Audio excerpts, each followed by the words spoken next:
हर update पाने के लिए बेल आइकन पर करें क्लिक।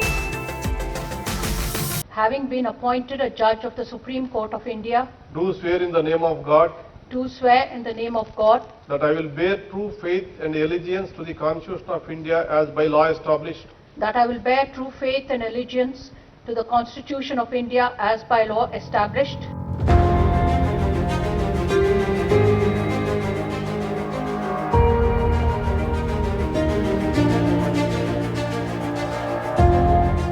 देश के प्रधान न्यायाधीश जस्टिस एनवी रमन्ना ने 31 अगस्त के दिन 9 नए जजों को पद की शपथ दिलवाई थी। इसी दिन 9 जजों ने एक साथ देश के सबसे बड़े न्यायालय सुप्रीम कोर्ट के जज के पद की शपथ ली, जो सुप्रीम कोर्ट के इतिहास में पहली बार हुआ है।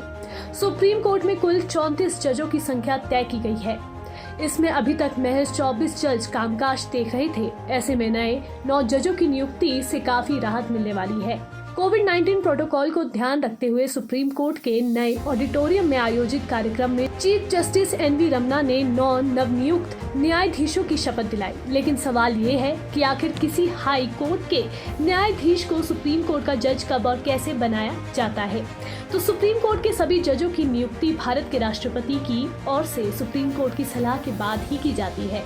सबसे पहले सुप्रीम कोर्ट के मुख्य न्यायाधीश यानी चीफ जस्टिस ऑफ इंडिया इस बारे में राष्ट्रपति को सलाह देने से पहले सुप्रीम कोर्ट के 4 वरिष्ठ न्यायाधीशों के समूह से बातचीत और सलाह मशवरा करते हैं और फिर इस ग्रुप से प्राप्त परामर्श के आधार पर सीजीआई राष्ट्रपति को सुप्रीम कोर्ट में जज बनाने वाले जजों के नाम की लिस्ट देते हैं। चीफ जस्टिस के चयन के बाद जस्टिस अफेयर्स और कानून मंत्रालय सारा ब्यूरो भारत के तात्कालिक प्रधानमंत्री के हाथ में सौंपते हैं। इसके बाद प्रधानमंत्री राष्ट्रपति को जजों की नियुक्ति के मामले में अपनी राय देते हैं और फिर केंद्र सरकार की ओर से नामों की मंजूरी मिलने के बाद ये नाम राष्ट्रपति को भेजे जाते हैं और फिर राष्ट्रपति जजों की नियुक्ति को लेकर नोटिफिकेशन जारी करते हैं। सुप्रीम कोर्ट का जज बनने के लिए आवश्यक है कि वो व्यक्ति भारत का नागरिक हो, साथ ही कम से कम 5 साल के लिए हाई कोर्ट का न्यायाधीश या 2 से अधिक न्यायालयों में लगातार कम से कम 5 सालों तक न्यायाधीश के रूप में कार्य कर चुके हों। किसी उच्च न्यायालय या न्यायालयों में लगातार 10 सालों तक एडवोकेट रह चुके हों।